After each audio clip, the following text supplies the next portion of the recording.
সারি সারিভাবে রাখা সোনালী রঙের বুদ্ধ মূর্তি। বৌদ্ধ ধর্মাবলম্বীরা একের পর এক সেসব বুদ্ধ মূর্তির গায়ে চন্দন মেশানো পানি ঠেলে দিচ্ছে। এভাবেই বুদ্ধ মূর্তি স্নান উৎসব পালন করলেন বান্দরবানের বৌদ্ধ ধর্মাবলম্বীরা। এতে শত শত নারী পুরুষ, দায়ক দায়িকা, উপাসক ও উপাসিকাবৃন্দ চন্দন ও ডাবের পানি ও পূজা সামগ্রী নিয়ে অংশ নেন এই উৎসবে। বুদ্ধকে স্নান করানোর মাধ্যমেই নতুন বছরকে বরণ করে নেন তারা। আমরা আজকে এই নদীর ঘাটে এসেছি চন্দন জল দিয়ে বুদ্ধকে স্নান করতে। এই বুদ্ধ স্নানের মধ্য দিয়ে আমাদের নববর্ষ শুরু হবে। আমরা এই বুদ্ধ ধর্মাবলম্বী যারা আছি আমরা প্রত্যেক বছর এই সামারের জন্য অধীর আগ্রহে অপেক্ষা করি।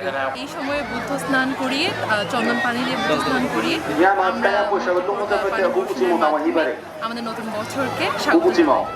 14 এপ্রিল বিকেলে বান্দরবান রাজগুরু বৌদ্ধ বিহার ও উজানিপাড়া বৌদ্ধ বিহার থেকে খালি পায়ে হেঁটে স্থানীয় উজানিপাড়া সাঙ্গু নদীর খেয়াঘাটে এসে সমবেত হন বৌদ্ধ ধর্মাবলম্বীরা। বৌদ্ধ ধর্মানুসারীদের ধর্মীয় দেশনা প্রদান করেন উজানিপাড়া রাজগুরু মহাবৌদ্ধ বিহারের বিহারাধ্যক্ষ ভদন্তু ডক্টর সুবর্ণ লঙ্কারা মহাথের ও রাজগুরু বৌদ্ধ বিহারের বিহারাধ্যক্ষ ভদন্ত উ কেতু মহাথের। অনুষ্ঠানে দেশ ও জাতির মঙ্গল কামনায় সকলে সমবেত প্রার্থনা করেন এবং পুরাতন বছরকে বিদায় জানিয়ে নতুনকে আহ্বান করেন।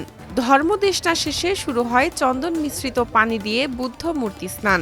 প্রবীণ ভিক্ষুদের সাথে নিয়ে সারিবদ্ধভাবে লাইনে দাঁড়িয়ে আসাংরাই বা বুদ্ধ মূর্তির গায়ে পানি ঢেলে স্নান করান বৌদ্ধ ধর্মাবলম্বী নারী পুরুষ।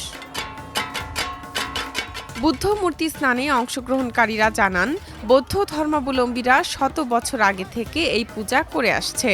তারা বিশ্বাস করেন বুদ্ধের স্নানের এই পানি পান করলে রোগ ব্যাধি, জরাজীর্ণতা, যে কোনো অশুভ শক্তি থেকে মুক্তি পাওয়া যায়। পবিত্রময় দিবসে সকাল পর্ব থেকে আমরা শিল গ্রহণ করে পিণ্ডদান, পিণ্ডগ্রহণ এবং বিকাল টাইমে বুদ্ধ স্নান করা এবং সর্বশেষ সন্ধ্যায় আমরা হাজারবাদী প্রচলন করার মাধ্যমে দেশ এবং বিদেশ বিশ্বশান্তি মঙ্গল কামনার্থে আমরা বুদ্ধ সম্প্রদায় থেকে মৈত্রী চেতনায় আশীর্বাদ বিতরণ করেছি।